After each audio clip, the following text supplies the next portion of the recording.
அப்போ இந்த ராப்பொழுதை அவர்கள் பாவிக்கும் பொழுது 2 அமாவாசைகள் மிகச் சிறப்பு இருக்கிறது.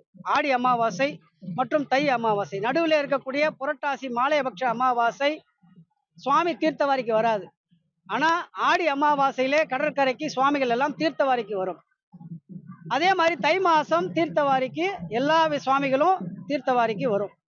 என்ன காரணம் அப்படின்னு பாத்தீங்கன்னா, இந்த ஆடி மாசம் இந்த அமாவாசையில தேவர்கள், பித்திருக்கள், ரிஷிகள், முனிவர்கள், சுவாமி இவங்கெல்லாம் பூமிக்கு வந்து கடற்கரை வாயிலாக வருவதனால கடற்கரையில அந்த தீர்த்தவாரி நடைபெற்று சுவாமி அவர்களுக்கெல்லாம் ஆசீர்வாதம் பண்ணி பூமியிலே 6 மாதம் தங்குங்கள், ராப்பொழுது உங்களுக்கு அப்படின்னு கட்டளை எடுக்கிறாராம். அதே மாதிரி தை மாசம் அவர்கள் புறப்பட்டு போகும்போது மறுபடியும் தீர்த்தவாரி பண்ணி அவர்களை வெளியே அனுப்பி வைக்கிறாராம். அப்போ பாத்தீங்கன்னா, தெய்வங்களே அனுகிரகம் பண்ணக்கூடிய இந்த 6 மாத காலம் சஞ்சாரம் பண்ணக்கூடிய தேவர்கள், முனிவர்கள், ரிஷிகள், பித்துருக்கள், தெய்வங்கள் இந்த 6 மாச காலம் இருக்கிறார்கள்.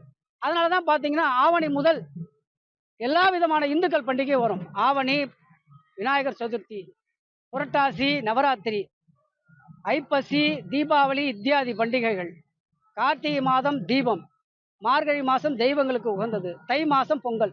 அப்போ இந்த இந்துக்கள் பண்டிகை, அதாவது கிட்டத்தட்ட பாத்தீங்கன்னா அனைத்து இந்துக்கள் பண்டிகைகளும் ஆவணியில இருந்து தை மாசம் வரைக்கும் தான் இருக்கும். அதன் பிறகு இந்துக்கள் பண்டிகை குறைந்து விடும், 1-2 தான் இருக்கும்.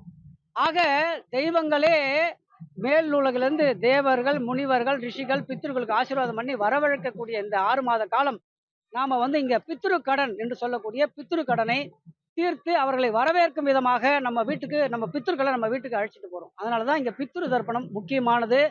தெய்வங்களுக்குரிய தீர்த்தவாரி மிக மிக முக்கியமானது. ஆகையினால எல்லோரும் இந்த ஆடி மாதம் முதல் தை மாதம் வரை இருக்கக்கூடிய அத்தனை அமாவாசைகளிலும் நம்ம கூடவே இருக்காங்க அவங்கலாம். ஆகையினால அவங்களுக்கு நம்ம பித்ரு கடன், தேவ கடன், தெய்வ கடன் 3 கடன் இருக்கு. இந்த கடன்லாம் நம்ம தீர்க்கணும்.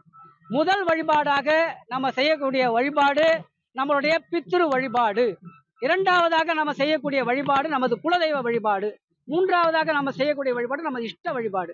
ஆகையினால இந்த 3 வழிபாடுகளும் நம்ம குறையாம செஞ்சோம்னா நம்ம கூடவே இந்த 6 மாசங்காலம் தேவர்கள், பித்ருக்கள், ரிஷிகள் நம்மளுடைய கஷ்ட நஷ்டங்களை எல்லாம் போக்கி நம்மளுடைய மனக்லேசங்களை எல்லாம் விலக்கி ஸ்ட்ரெஸ் என்று சொல்லக்கூடிய மன அழுத்தத்தை எல்லாம் போக்குறாங்களாம். அதனாலதான் பாத்தீங்கன்னா இந்த 6 மாத காலம் நீண்ட ராப்பொழுதா இருக்கும்.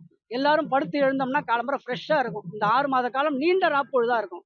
சமீபத்துல ஜூலை 17 அன்று பகல் பொழுது நீண்டதாக இருந்ததுன்னு சொன்னாங்க. ஏன் காரணம்? தேவர்கள், முனிகள், ரிஷிகள்லாம் மேல பகல் பொழுதாக அதை பாவித்ததுனால அந்த ஒரு நாள் மட்டும் நீண்டதாக இருந்தது. அதே போல ஒரு இரவு நீண்டதாக இருக்கும். மற்ற இரவுகள் எல்லாம் இன்னும் நல்ல சிறப்பான ஒரு வழிபாடுகளை நமக்கு தோற்றுவிக்கும். அதனால எல்லோரும் இந்த தீர்த்தவாரி வழிபாடு ஆடி அமாவாசை, புரட்டாசி மாலையபக்ஷ அமாவாசை, பௌர்ணமி முதல் அமாவாசை இருக்கக்கூடிய அந்த 16 நாட்கள் நாம பித்ரு தர்ப்பணம் பண்ணணும்.